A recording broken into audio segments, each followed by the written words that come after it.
Emmett!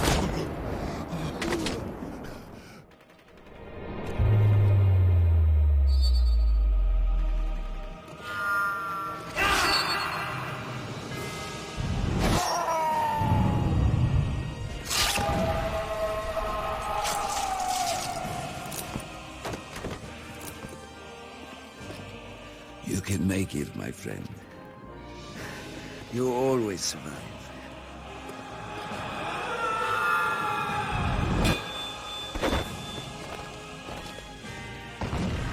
The honor should be yours.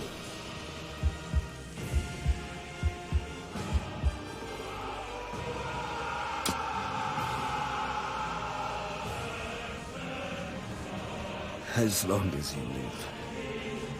The heart of this army can never be broken. Things will change, my friend. As heroes, we will return to Russia's embrace. We are gathered here, representatives of the major warring powers, to conclude a solemn agreement whereby peace may be restored. It is my earnest hope, and indeed the hope of all mankind, that from this solemn occasion, a better world shall emerge out of the blood and carnage of the past. A world founded upon faith and understanding.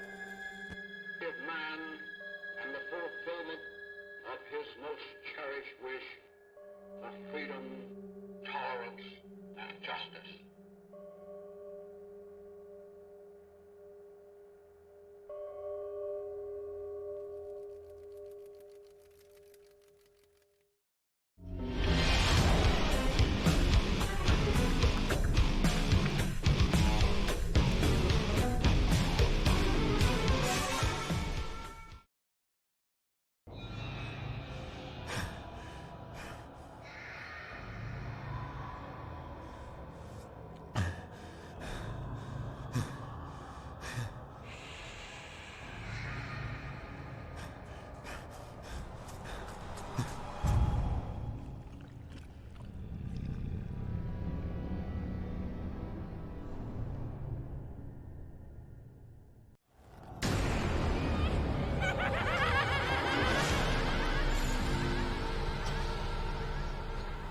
Nacht der Untoten, one of my personal all-time favorites.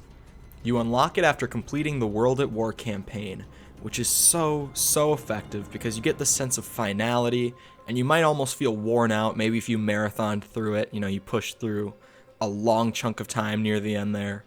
You'll feel like the sense of closure, and then all of a sudden, Nacht starts up, and you see this zombie running towards you, and you really don't know what's happening, and you're kind of wondering if this is like an epilogue to the campaign. You're not really sure. All you know is that you're there with a pistol, and the screen says round 1. Nacht is a bunker with 3 rooms, a fight against death with no escape, and no matter what you do, you will always suffer the same fate.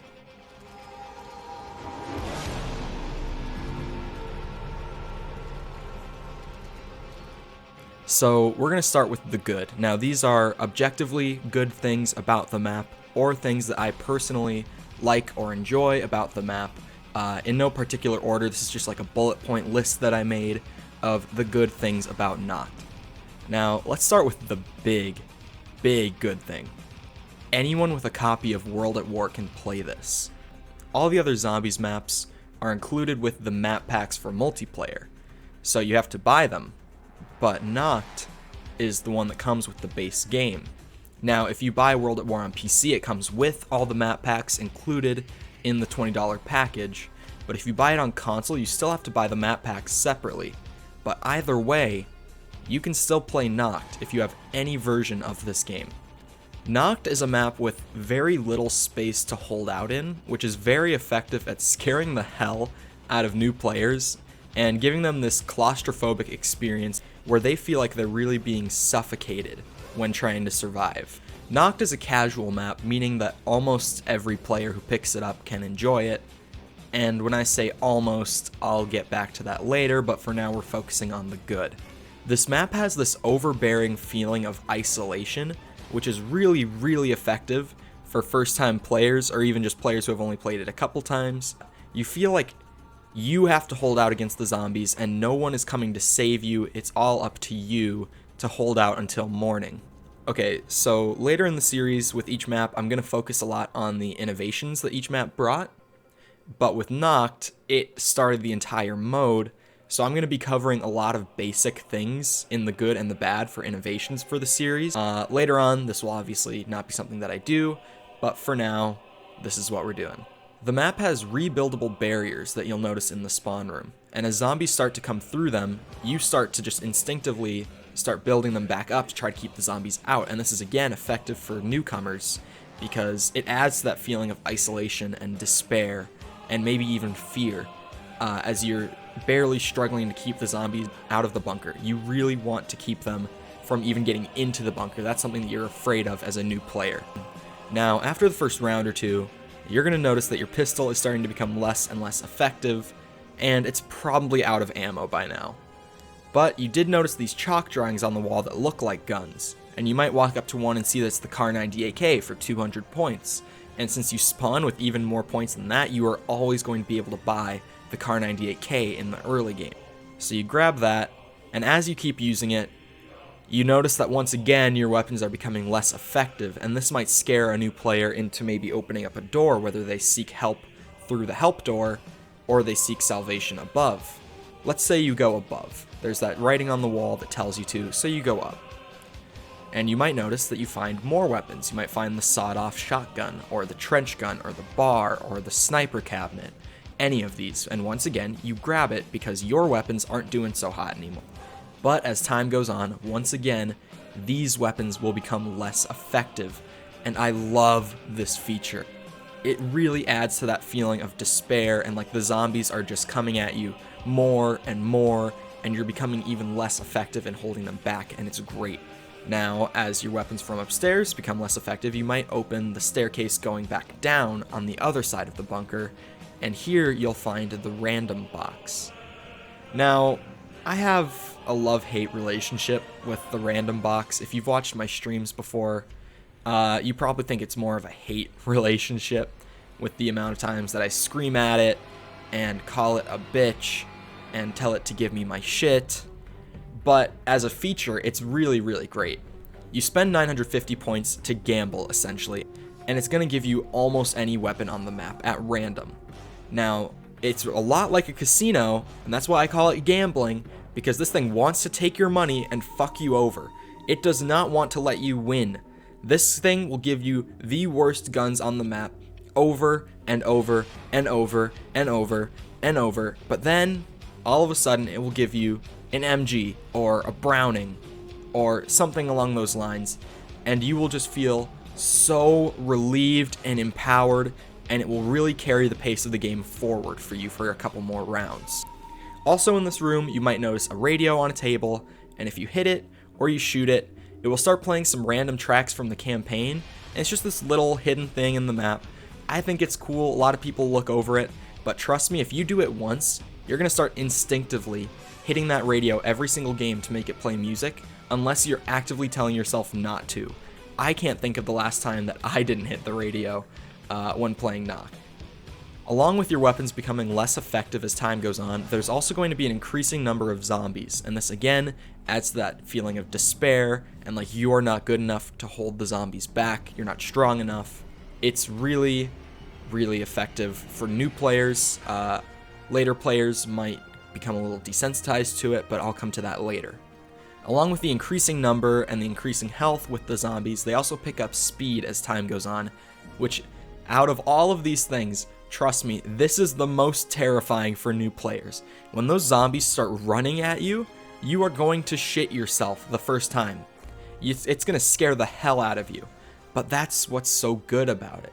It's also great from a difficulty standpoint, but that is so fundamental to the core of zombies that I don't even really want to get into difficulty on this video. Now, as rounds go on, and the zombies are getting faster, and there's more of them, and your weapons aren't working as well, you might keep hitting the random box just hoping that there's one gun in there. that might work. And then eventually, if you stick with it long enough, it's going to shoot out the ray gun. Oh, the ray gun. The first wonder weapon in zombies history. Now, I've been known on stream to say over and over again that I don't consider the ray gun a wonder weapon. And I stand by this for most of the series, but World at War's Nacht der Untoten is different. This is truly the wonder weapon of Nacht der Untoten. It is that one gun that just seems so magical, and it makes you feel like a god amongst men when you get it, and it will kill zombies for so long. As a high rounder, I can tell you that the World at War ray gun will kill zombies up until about round 50, and your average player, especially your first timer, is not going to get to round 50, so the ray gun is just going to be a god weapon. On later maps throughout the series, the ray gun becomes less useful and it becomes less of a wonder weapon, but on Nacht, I feel like since it's its first appearance and it truly stands out from the rest of the box the way it does, I consider it a wonder weapon on this map. And before we wrap up the good, I just want to give one last shout out to the atmosphere of Nacht. It is so good. I used the word suffocating earlier, I don't remember what I said, but that's a perfect word for this atmosphere. I also used despair, another spot-on term. This map is so well designed to have such a thick atmosphere, and I love it. The color palette is so dry. It's like grays, faded out blues, faded out yellows, maybe a faded out orange coming off of like a flame placed somewhere in the map, but that's it. That's all there is. And it is just so good in setting this like depressing mood to the map. I love it. There's also this big ass moon in the sky, like weirdly ginormous moon in the sky. But for some reason, this thing just looks so good, and it's always been my favorite visual element of Nacht. I just love the way that that moon looks off in the distance.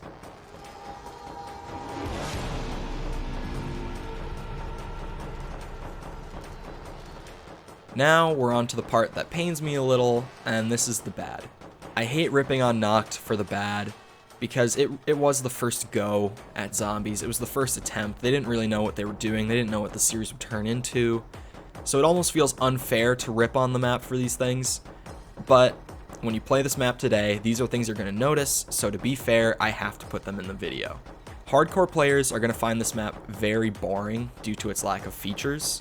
I can name a few people that I know who really dislike Nacht der Untoten. They find it so boring. They find it to be so dull, and I get it. You know, there's not much to do. There's not many features. The difficulty isn't that high. It's not a map that caters to hardcore players at all. And if you're a hardcore player yourself, you started later on the series, you might find this map a little bit boring. This map is hard to pick up for first timers, but it's very easy to master once you've stuck with it enough. The first few times you play Nacht, it's going to be difficult, but then once you get the basics down, it's going to be really easy and really fast to go from your basic level mastery to advanced level mastery. It's going to take you another handful of games or so if you know what you're doing. It's not going to take long at all. But once you've gotten the basics down on this map, the difficulty just goes out the window. It's gone. Just from personal experience, I got to round 70 some the other day while I was streaming, and that's while I was streaming. You know, I was paying more attention to talking to people in chat and joking around and telling stories than I was actually playing the game. So that tells you about what the difficulty is. The effects of the atmosphere can be lost on players who have mastered the map as well. If you're someone who's played this map a lot, you're going to stop noticing how amazing the atmosphere is. Again, from personal experience, when I stream this map, I spawn in, you know, maybe I sit there and do nothing while the evil laugh happens just because I love that laugh for some reason. But then as soon as it's over and the zombies start spawning, I start sprinting around in circles and bee-hopping like a fucking idiot. I do it every single time I play this map. I do it like until the 30s. I just do this.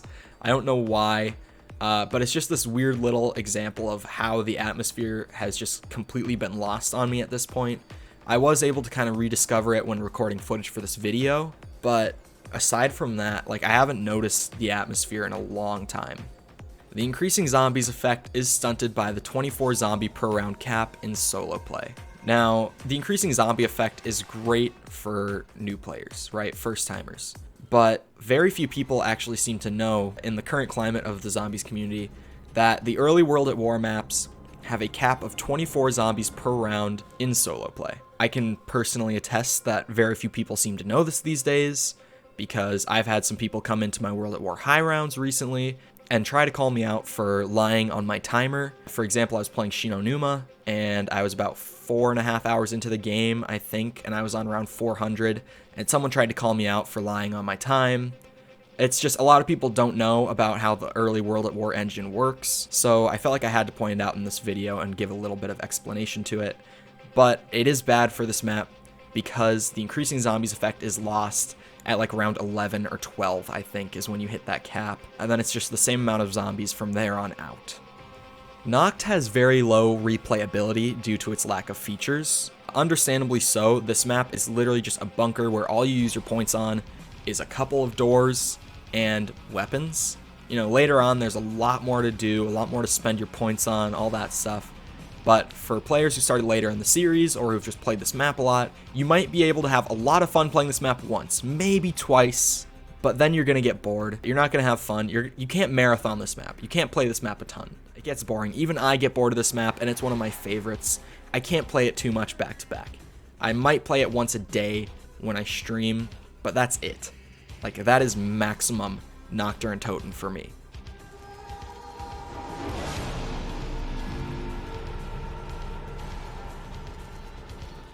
And now we've come to the end, and this is where I just give my general conclusion, you know, my overall opinion after kind of dissecting all the good stuff, all the bad stuff. And my opinion on this map is that you should absolutely play it. And I don't mean go play the Black Ops 1 or Black Ops 3 remakes. I mean, if you have the opportunity to play the World at War version, play that. The later versions kind of lose the atmosphere and the desperation of Nacht, but if you play the original, it's a really, really cool experience to go back and see where zombies started, like where all these little features came from and how they evolved throughout the series. So if you're a hardcore player, it's definitely worth checking out. If you're a first-time player, I would recommend this even more. Like, if you've barely played zombies, play this map. This map will kind of show you the most bare bones, like what zombies is, and you will feel that atmosphere so much stronger than any other players will, and it will be so enjoyable for you. Take my word for it. Check it out in its original form, please, if you can. If not, I mean, I get it, not everyone has the money or just happens to have a copy of World at War laying around, but if you can, do it. Do yourself a favor. Hey, what's going on, guys? This is Cole. 5 months after recording and editing about half of this video. If you noticed anything like weird difference-wise about halfway through, that might be it. I tried as hard as possible to kind of replicate the original editing style that I was going for, but obviously it's been a while, so it was a bit hard for me to kind of keep that consistency while being so far detached from that original plan. I hope you guys enjoyed this video. I just randomly came across it in like my unfinished folder and decided to actually finish it and put it out. I do just want to ask you guys real quick that if you did enjoy the video, feel free to go ahead and leave a like and comment. Tell me what you liked and didn't like. And if you didn't enjoy this video, genuinely, like, please dislike it so that my analytics reflect the quality of my work on this one. I really would appreciate that. But please, I'm asking for any feedback, good or bad. So let me know. Be as ruthless or brutally honest as you will. I prefer that brutal honesty a little bit more, so please go ahead and do that. If you guys are looking to watch some zombies content live and just chill with me over on Twitch, I will have my link on screen and in the description for that right now. Also, feel free to let me know if this is a type of video that you guys would like to see me continue for, say, Do Verrückt and the rest of World at War, and then move on through the series. I feel like I would enjoy doing that, so if that's something you guys want, just give me a heads up. But other than that, I hope you guys enjoyed once again, and I hope to see all of you guys back here next time, and goodbye.